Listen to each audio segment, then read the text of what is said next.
ఈరోజు మనుషుడు sorry చెప్తానికి interest లేదు. జస్టిఫికేషన్, నేను చేసింది రైటే, నాకు ఇలా అనిపించింది కాబట్టి రైటే, నువ్వు అలా చేసావు కాబట్టి నేను ఇలా చేశాను. No, be ready to say sorry. Psychologist అంటారు, ఎక్కువ సారీ చెప్పండి అయ్యా, సారీ చెప్తే ఏమైపోతావు, చులకనైపోతావు, సారీ చెప్పద్దు ఓరికే. కానీ వాక్యం చెప్తుంది, నువ్వు సారీ చెప్పు. ఎందుకు? Be the first apologize. నువ్వు సారీ చెప్తావు, నువ్వు తగ్గించుకుంటావు.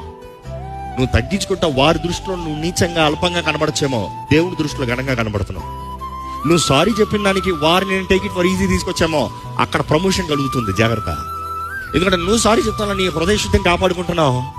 దేవుడు చూస్తున్నాడు, హెచ్చించే హస్తం ఉంది, విడవని హస్తం ఉంది.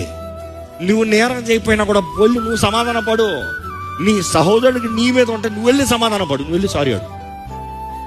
ఎందుకంటే దేవుడు అంటాడు, అప్పుడు నేను అంగీకరిస్తా, అప్పుడు నీ బలిని అంగీకరిస్తా, నీ జీవితాన్ని అంగీకరిస్తా.